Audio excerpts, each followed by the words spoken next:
How's it going, ladies and gentlemen? My name is Michael Thurville, photojournalist and sociologist here at VEDA World News. Today we have a very special guest. Ma'am, your name? Inocensia Moreno, and I'm running for State Representative District 145. Here's a quick question. How did you get to this point? What was the inspiration? I would have to say my husband. Okay. He's running for Harris County Judge. Okay. And, we both work I work in the courts. He's a retired Harris County Sheriff Deputy. Okay. So, our big thing was serving the community and helping people. And he was determined to get in politics. And not really politics, but to make sure that, somebody has to do something. We just couldn't sit back. Well, let me ask you a question.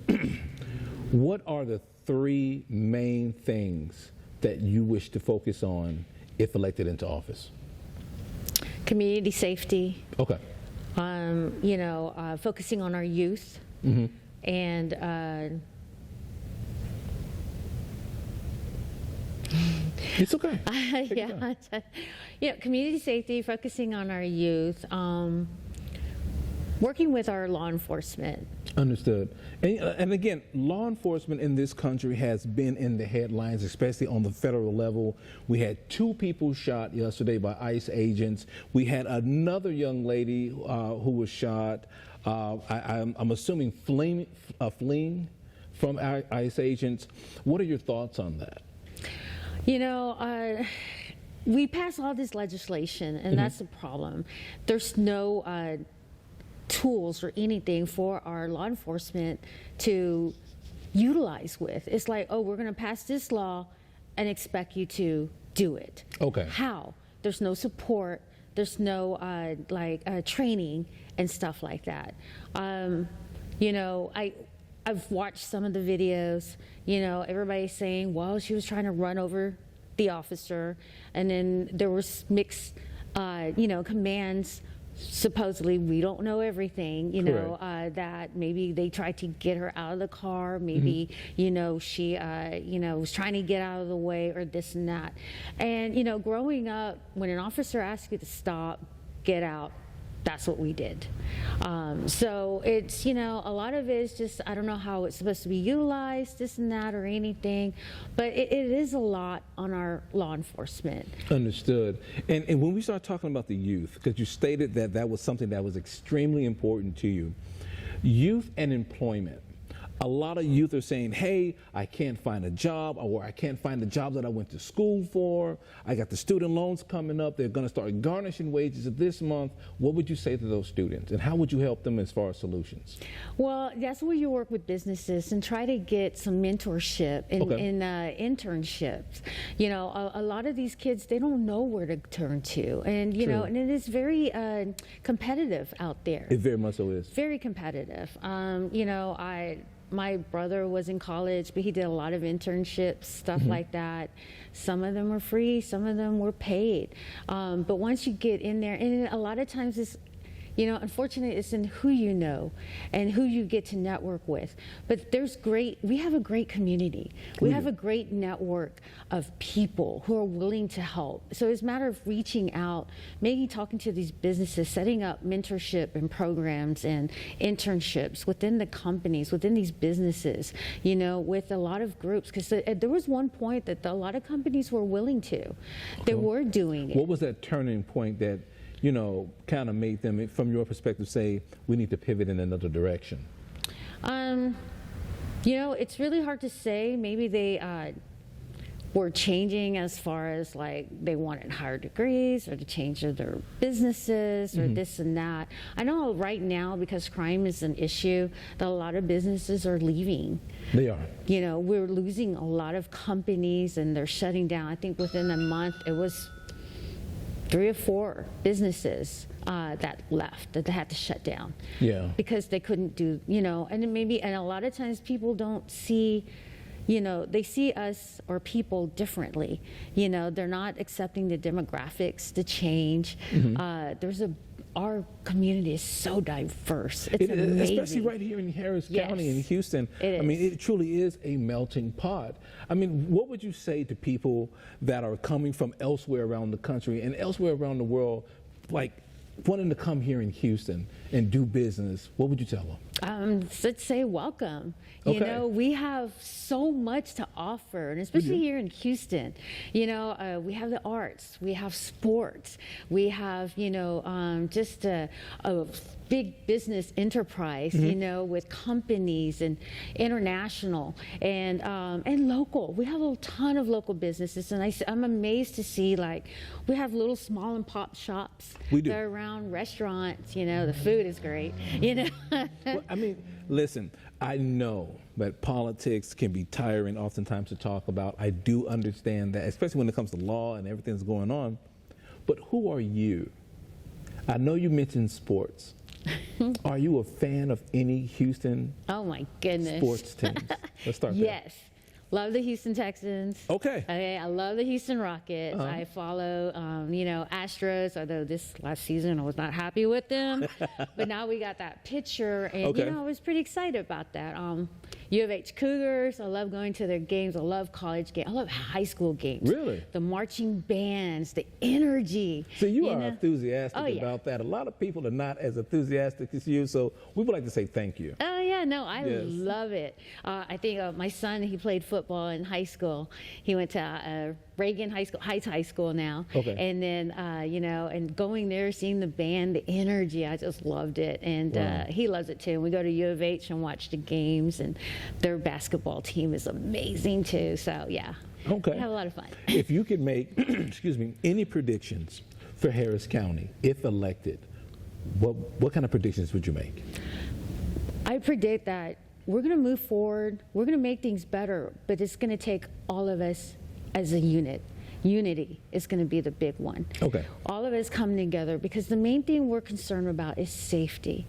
You know, we care about our homes. We do. We care about our youth. And I work with kids in foster care. Okay. So, you know, watching these young people, and the big thing is accountability. So, you know, when they get into crime or something, and we don't know their background. We don't know what support they lack. They need something. But, you know, if we don't hold them accountable for one moment, they continue to that cycle. And then they're out there either killing or getting killed. Understood. You know, and that's the big concern, because these kids are our future. I want to pick out two things. You talked about safety and you talked about housing. Now, recently, Mayor Whitmire, if you don't know who Mayor Whitmire is, he is the mayor of Houston, Texas. They just voted in the city council to start taking the funds that were supposed to be used for, flooding, to help stop the flooding here in Houston and Harris County. Right. And take those funds to start tearing down abandoned homes. What are your thoughts on that? I saw that. We do have a lot of homes that have been sitting for decades abandoned. Okay. But I think also too, like there's a big problem with like they were talking about, Commissioner's Court wants to take a portion of Herman Park to expand Ben Taub. Okay. Ben Taub's #1 trauma center. We have LBJ. But we need more facilities like that. So instead of tearing down these buildings, because even the county has a lot of property and land, the city does too, we need to get together and maybe make a big trauma center, because we need more of those. We're having a lot of cases that are going to the hospital. There's a demand for that in emergency care. We've got other counties, especially outlying counties, that they don't have any medical services at all. How would you plan to tackle that? Would that be something that's falls within your jurisdiction in that office, or how does that work? Somewhat. I mean, you know, it's a matter of negotiating, talking to people. There's different types of legislation in regards to, you know, the hospital district, everything. And then just, you know, again, being out in the community. Because listening to the constituents, that's the key thing. What are the constituents saying now? Well, public safety. They're worried about their health care.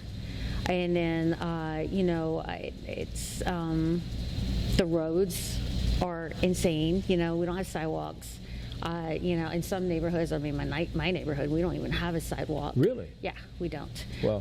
And it gets frustrating. Your trash not being picked up. Okay. You know, traffic is bad. We have so many people moving in daily.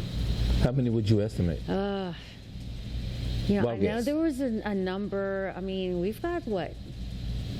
I don't know, 300-400 daily coming in. I mean, it's a lot. It's a lot. But It's we do have believable. It's people believable. moving out, you know, and it just depends. It's like there needs to be a balance somewhere because we're not prepared for it, especially our infrastructure. Speaking of infrastructure, I'm glad you brought that up. I was just thinking that if elected into office, how would you address that? How would you fix that situation with Harris County and Houston's infrastructure issues? We have so many issues on that front. How would you fix those things? Again, it's communicating with people, Okay. seeing what the constituents need, what they're looking at, what they're afraid of, what needs improvement, and then getting with local leaders and seeing what's missing, what can we do, what can we work out and fix this problem. I've seen a lot of I think there's a big problem with illegal dumping. It is. You know, and then, you know, that causes the flooding of, you know, when it gets stuck in the ditches. I'm going to tell you this. I do work very extensively with Houston Flood Control District. Oh, okay. I do. And when I'm out there, when I'm looking at some of these ditches, I do see exactly what you're talking about.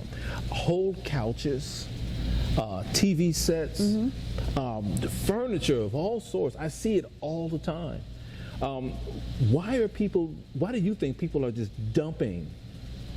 Well, I mean, they got to get rid of their trash. But you know, there's it's recycling centers we have. We Right. have these things here in But place. it's also hard to take it there. You know, a lot of Okay. times you need a trailer. You got to haul it. I mean, we do it sometimes. Do you what? know, haul our equipment, haul our stuff. No, Okay. we do it the right way. Okay. But no, it's a lot. You know, when you try to get rid of that couch and you got to figure out what day they're going to do heavy trash, what day they're going to do just greenery. Okay? Okay. And then a lot of people don't have a truck or trailer to haul it and stuff, and or they're just, you know, they don't care, they get lazy, you know. But I think if we had like somewhere, and there's been some centers where they offer, like, you know, right now with the Christmas trees, you know, bring the Christmas trees, the fresh trees, take off all the lighting Ornaments. utensils, ornaments, you know. I think in February we have regular heavy pickup coming up. So for heavy trash, and people are already throwing their stuff out there. So, you know, I think it's more just making it accessible. Okay. You know, but we do have to watch some of the. I think there's companies that were dumping illegally in Which neighborhoods. Personally, I can't remember the names. I've seen Okay. on the news. I think there was one company. It was a cosmetic company that was Really? dumping like stuff in the Like water wastewater? lane or something. Yeah, it was a couple of months ago. Okay. I've got to find that article, but yeah.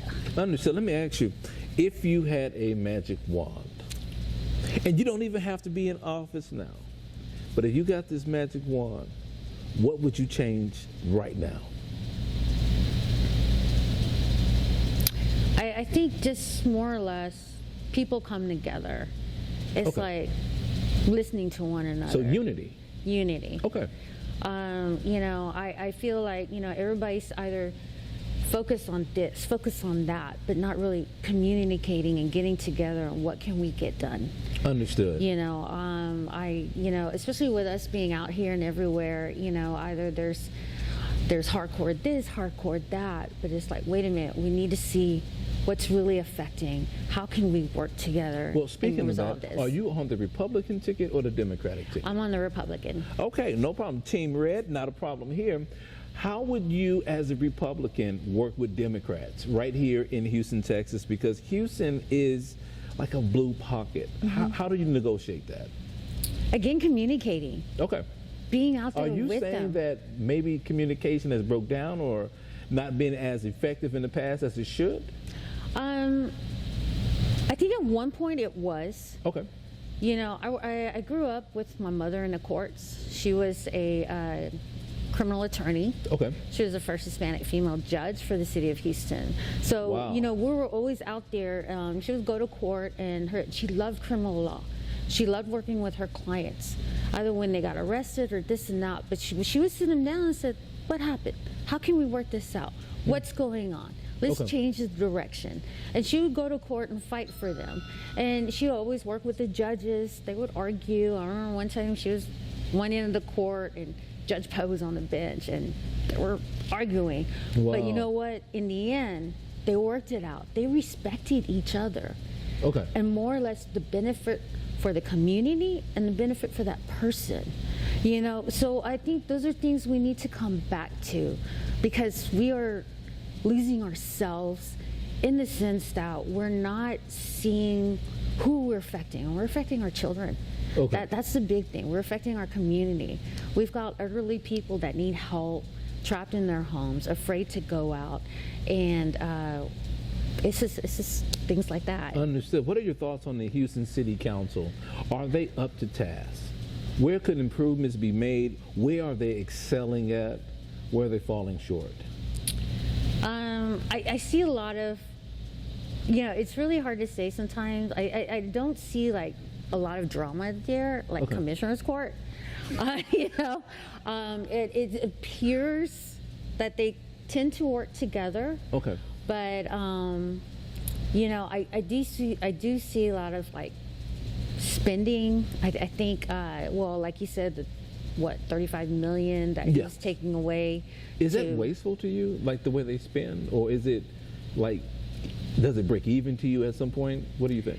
It's a little concerning because you're taking from one, you're going to put it somewhere, but then you say, I think they were going to spend another, and it was back when, I can't remember fully, that they were investing into a building and doing a project, and it was a lot of money.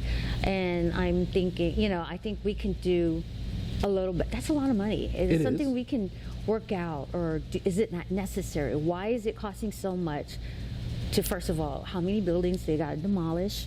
Why is it costing so much? How much is this project costing, and why? $35 million. If you had $35 million right now to spend on Harris County or Houston, how would you allocate those funds? It's, $35 million. That's a lot. It is a lot. Yeah. Yes, it is. And there's a lot more that can be found and adjusted. A lot of people are happy to hear that. Yeah, no, there's a lot more that can be found. Right now, not really investing, but more or less seeing areas that need support. Okay. And a lot of, there are neighborhoods that are forgotten, left behind. Such as which neighborhoods? Like, if you go to Fifth Ward, there's been a lot of gentrification, a lot of building, but then you still have a lot of the older residents that are there. They're trying to hold on to their areas. And then you also have, you still need to fix streets. You still need to fix ditches. Some homeowners need improvements. Understood. It's a matter of let's beautify. Let's make these neighborhoods nice where people want to come in and live. Understood. But we also got to focus on safety. So we have Pollard, City Council Member Pollard, who's fighting prostitution throughout Bissonnette and elsewhere within this district. Is fighting prostitution more important than other things that could possibly be going wrong within District J and elsewhere throughout the city of Houston and Harris County? Well, it's a stepping stone, but it's not necessarily, it is a battle, because there's prostitution everywhere. But why is it such a battle? Like, what's happening? I think that the root cause is something that we should really be focused on. Right. Is why are people, Houstonians, turning to prostitution just to make ends meet? It varies. Are they making ends meet? Are they subjected? We have a big problem with sex trafficking. Do we? Yes, I think we do. I work with kids in foster care, and they are easily manipulated. We've had some kids, found them Okay. And then, you hear about young people missing and turning up, somewhere else. There is a problem. I don't know what the base is. Either, a lot of people want to be heard and known, and maybe that's something that they feel like they can, and to make that easy money, so they assume, but either they're making it for someone else or themselves. Okay. There's a lot of factors that go into it. Right now, domestic violence is on a rise. Why do you think that is? People are frustrated. They're going through a lot. Times are not easy. You go to the grocery store, go to Walmart, and you spend $100 just a few items. This is absolutely true. And it's not easy. And then, taxes have gone up, insurance gone up. And let's not forget, student wage garnishments are happening this month. Yes, that too. Trying to go to school, trying to afford to pay rent. I mean, our youth today can't even afford an apartment. Or a home, for that matter. Yes. Yeah, there was a record number of students, newly graduated students, even ones that have graduated within the last 10 years, who simply cannot afford a home. Right. They are looking at home ownership as if it is some kind of fantasy almost. It's not a reality for them. Right. How do you feel about that? And do you have children? Yes. What lessons do you give to them? Save your money. Okay. Work hard. Focus on the things that are important. But of course, they're young. They enjoy food. Okay. And and hang out with their friends, and they enjoy the simple things. But yeah, they have name brands they want. Okay. And stuff like that. So, and every kid wants those things, the Nike shoes, the AirPods, and those things are expensive. The cell phone, and different apps, and, and they watch a lot of Instagrammers and influencers. So, that spreads into that too, and you can't blame these kids want that. When we were young, we wanted the new toy that was out. We did. I remember Ninja Turtles. Believe it or not, I'm a huge Ninja Turtle fan. And listen, for those that are watching, and I know this is like a break from politics and everything else we talk about here, the 1991 version of Teenage Mutant Ninja Turtles is the best film ever. Anything else after that simply doesn't matter, okay? I just have to put that disclaimer out. There you go. Point of personal privilege. Oh, I love everything. I love He-Man and She-Ra. I grew up on Transformers. Marvel, DC, Star Wars. See, this is why you should vote for her. She's relatable, okay? She is exceptionally relatable. She loves the stuff that you like. So you need to make sure you cast a vote. And again, here at VEDA World News, we don't tell you who to vote for. We don't do that. But we do encourage. Please go out and vote. Yeah, thank you. No, I enjoy all those things. Okay. And I think more or less is, people want to enjoy life. I love watching people. We have a side DJ business. Yeah, and, speaking of that, I had the opportunity to speak with your husband. Uh-huh. He told me you're a little bit of the rebel. Oh, really? That's what he says. He says you're the rebel. And DJing and big trucks and all this other stuff. Oh, lifting weights. I love to lift weights. You like lifting weights? With my son. You should see us. If you can keep up, then you're somebody. Because even his friends, we go to the gym. Okay. And, some of his friends, they want to come. He's like, we got to keep up. And me and him, we're going back and forth. And sometimes I do the same weight he does. Really? So, yeah, bench pressing, no. But, we'll do the back machine, same way. I think that is so inspirational for so many women. You have the New Year's resolution. So many people, especially women, saying, hey, I want to lose this weight. I just had a baby or something like that. So you work out. So what tips would you give them? Workout. It's a lifelong commitment. Okay. It's not easy, and especially for women, because we gotta work, take care of the house. We're tired. I come home from work. He's like, "Ma, get ready. We're going to the gym." I'm like, and I do, and I feel good afterwards. But just I need that little push, we're going. But and it's important, especially as we age. It's not easy. I'm tired a lot. And then our bodies change as we age, but I want to be able to move, and that's my goal. As I age, in everything, and I do enjoy lifting the weights, though. Well, let's do this here. Yeah. If there were three things wrapping up, that you would give to women, voters, and the people of Houston and Harris County, what would those three things be? Believe in yourself. Okay. Strive forward. Don't give up. And focus on family, your youth, your children, yourselves as well, because we need to focus on our future. We do. We really do. And the teens especially, they mean a lot to me. I see so many teens like pushed out, and they're not ready, and they don't know how to handle, and they need that guidance, and that's just a little support. And but yeah, for women, believe in yourself, push forward. I never thought I'd be doing the things I've been doing now. Wow. But yeah, I never did. Understood. But yeah. Where can people find you? Social media? Social media, I'm still working on my cards and stuff and everything, and website and stuff. I am on social media. Instagram? Instagram, DJ Innocence.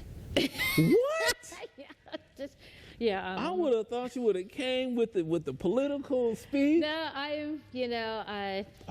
Yeah. Relatable. Yeah. Relatable. Go Yeah. ahead and give him that Instagram. Okay. Right now it's at DJ Innocence. So, one N and INOCENCE. But I am working on my campaign stuff. It's not out there yet. I will be pushing that too.